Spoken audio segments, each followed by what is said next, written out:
I'm Steve Weinberger, CEO of the Clearwater Jazz Holiday Foundation. My name is Frank Williams, and I am the Clearwater Jazz Holiday Education Partner. The History of Jazz Education and Outreach program is a wonderful program that engages local professional musicians and educators in the school system with a live, interactive history of jazz performance presentation. By the spring of 2020, the program had reached nearly 30,000 students and had evolved not only to benefit the students in the school system, but also schools and organizations serving people with special needs, as well as older adults in our community. Yeah. So the History of Jazz program was created primarily to expose the younger generation to the majesty of the blues and jazz, the history of it all, the important places and people who created this music, the evolution of the music, both in terms of the styles, in terms of the regions, in terms of the socioeconomic influences, and most certainly in terms of the history as this music developed over the last 125 years or so. One of the really important things we do is we bring local professional musicians into the schools to play this music live for the kids. The kids get a chance to clap along, kind of a backbeat, so they're active participants in this experience, and they're getting a chance to hear live instruments played by human beings right in their schools. We're bringing this music to them. Number one, inspiring them to love this music, and a side benefit may be, it may inspire some of them to want to learn to play instruments themselves, which most certainly helps the music education programs in this area.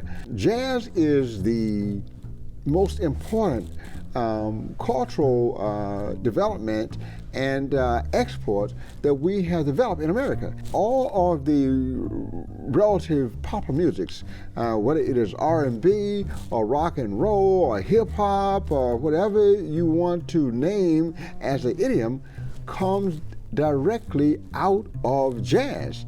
As a matter of fact, some of the earlier proponents of all of those music had themselves at one point been jazz musicians. So it is a very important artistic development born and raised in this country by Americans, very heavily steeped in the African American experience, and in today's time, in today's high climate, it is very important for this knowledge to get out to as many students as possible so that we will have young kids growing up with a positive opinion of each other, regardless to skin color and ethnicity and all of those things, because at the end of the day, jazz is American music. It may have been created in the South, particularly around New Orleans, by African Americans, but immediately everybody got involved, whether they were white or Hispanic, even people who came from other countries, from Europe. They all got involved. And soon, this music was being played all over the globe. So it went from being an American invention to being a world music appreciated by everybody on this planet. It's very, very important that we do this, and I think the kids benefit from it, and the fact that we have visited 30,000 students shows how popular it is and how successful we are in doing what it is we set out to do. The Stoptime Series with Frank Williams. In 2020, we created a comprehensive audio and visual history of jazz archive, really, told in Frank Williams' one-of-a-kind style. It really touches, I think, on the human side of the artists and people and places that contributed to the art form, and has really become a nice complement to our traditional history of jazz education outreach program in the schools. Yes, and going even further, I don't think you can have a really good appreciation for a musical content unless you have some understanding of the background of that content and perhaps of the composers as well. As musicians who are studying to be educators, we not only study the music, we also study music history, which deals with personalities and styles and idioms and developments, etc. So with the Stoptime series, I wanted to be able to do the same thing as it related to jazz and its development. It's important for people to understand the socio-economic context, the legal context, sometimes legal background that these musicians were able to create this music under. It kind of informs the listener as to how the music evolved and why it evolved, what the influences were other than the music itself. I think it's very, very important. Yeah. When I first started doing the initial approach to this series, I always used to start with Storyville, somewhere around 1890, and just prior to that with, the blues and ragtime. And when I started doing research for this, I discovered that the New Orleans brass bands actually had their beginnings in 1861 at the beginning of the Civil War, when black soldiers joined the Union Army and military ceremonial bands were developed along the same instrumentation as the later New Orleans band. So I had to go all the way back into the early 1800s to really do a complete analysis of this music and the styles and the people involved.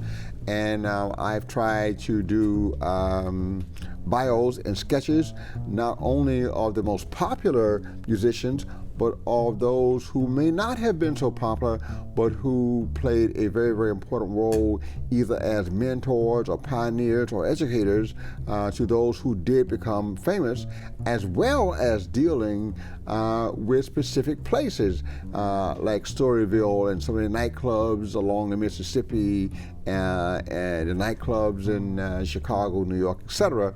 I wanted to give as complete and concise a history of this jazz as possible, and then cut it up into 10, 20-minute segments so it could be used not just as a preparation exercise for teachers who might want to get their kids ready for a live presentation of the history of jazz as presented by our group, but also educators who simply wanted to give their kids more information about the music or musicians they may be covering in their jazz band classes or music appreciation classes or whatever subjects they're teaching that involve this beautiful music we call jazz. Yeah, I mean, it's crazy to think about because, in less than a year's time, there's over 100 of these segments already produced. You could watch them, you could listen to them on the Young Lions podcast.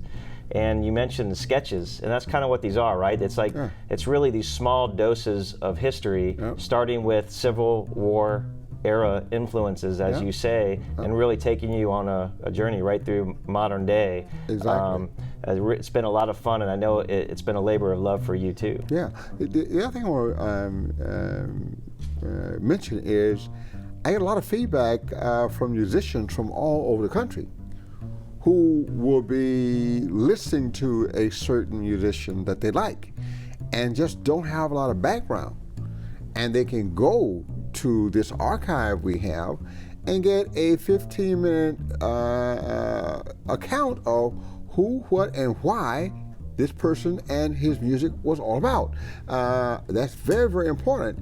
And to a lot of musicians who may not be educators, who are just practicing musicians, as well as educators who are both teaching and performing after hours kind of thing, this is an amazing resource. So the function has gone far, far wider than what we originally designed it for, and I think we are now touching audiences all over the world, Europe and everywhere else. So obviously this was an important need not just in our local area, but around the country and it seems around the world. Yeah, it's been really inspiring. Yeah. Can't wait to continue the Stoptime Series with Yeah. Frank Williams. Well, we'll continue.